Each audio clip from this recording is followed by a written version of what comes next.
This is a 2021 Jeep Wrangler Rubicon Eco Diesel for anyone that's interested in the specifics. I've done a trail mod that a few individuals might find interesting. As you can see, got a winch on the front of it. When I go out wheeling sometimes, since I do a lot of off-road riding, I'll sometimes go out by myself. I typically don't go overlanding, and usually if I go back far enough, it's definitely something I could walk back out to civilization. So from a survivability standpoint, for me as a human, little to no risk. From the vehicle being stranded to where I have to walk and leave it, well, definitely increased risk if I'm the only one out there. Part of the reason why I have the winch.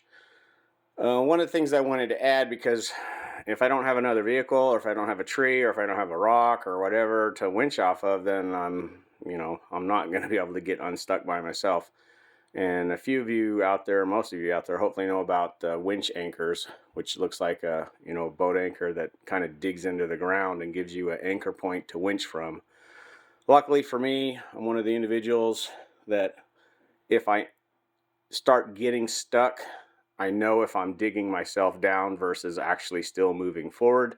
So I'm not going to sit there and bury it worse. I don't know why people seem to think that if you're not moving, if you just give it more gas and you're still not moving and you're just digging down, that miraculously you're just going to start moving again. Well, it doesn't work that way. You're hitting more of a vertical wall on all four tires as you dig down. So reason why I say that is that I wanted to carry a winch anchor on this, but if you guys have done research on them, it's not a small thing. It's not a light thing. I bought one from a company. It was heavier than what I was hoping and definitely bulkier than what I wanted. And so I'm in a dilemma. Well, I'm going to need it when I go. And it's one of those corner cases where it's rare that you would need it, but when you do need it, you're thankful you have it. So I always wanted to have it on the vehicle so I didn't have to like get it out if I was going somewhere and put it inside, and I didn't want to go through all that ass pain. So I followed the design of the one that I purchased, but I redesigned it to make it a little bit more lighter, and didn't need to be as strong because it's only to get me unstuck. It's not to lift the vehicle up a cliff wall, so I don't need like a super amount of strength. And then I needed a way of carrying it all the time. So one of the things I came up with the redesign is it ends up being in 4 pieces. You've got the spade or the shovel.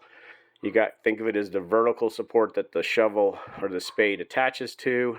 Then you've got an anchor arm that attaches to that arm that attaches to the winch. And then you've got a joining arm that creates like a triangle. So when you pull it, the stuff actually digs down into the ground. So what I came up with is, I gotta walk here, is on, you can kind of see it right here.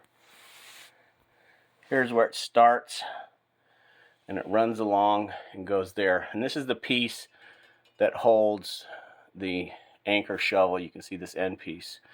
And this is a loop tied down to pull it back out of the ground once you get it buried in. There's these bolts with standoffs. One wrench gets everything undone and put together. Now, since this is under the frame rail, if I was to bury the Jeep, pretty damn deep, it would be difficult to get that out, but not impossible. Once again, I said I'm not the type that's going to sit there and keep digging a hole and get me deeper and deeper. So the likelihood of me being to the point where I can't get to these and get that off is pretty close to zero. I should always be able to. Now, the other thing is, I said there's 4 pieces. The one that holds the shovel, the spade that digs in, the one that attaches to the winch that attaches to this, and then the joiner that creates a triangle, which gives it strength. Now, on the Eco Diesel, there's quite a bit of some complex exhaust and filters and all kind of crap underneath there. And there's this one here, you can actually see it. This is part of the exhaust. I made a skid plate out of the shovel for the winch anchor. So you can see it right here. I'm going to rotate the camera around so it's going to go like you're laying on your back. You can see where it goes all the way around. Once again, 2 bolts that hold it in. One here and one here. Right there. Same wrench. This pops right out, and then you've got that. And then on the other side of the Jeep, let me walk around. Sorry about all the movement. On the other side of the Jeep, let me grab this so I can... Here's where the other one is. And that's where the end, that piece right there, is what connects to the winch line. You undo that bolt. I did one in the middle.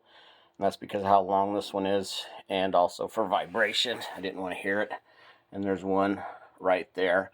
And then if you look, this piece right here, these two are sandwiched together to where this piece is the one that creates the triangle.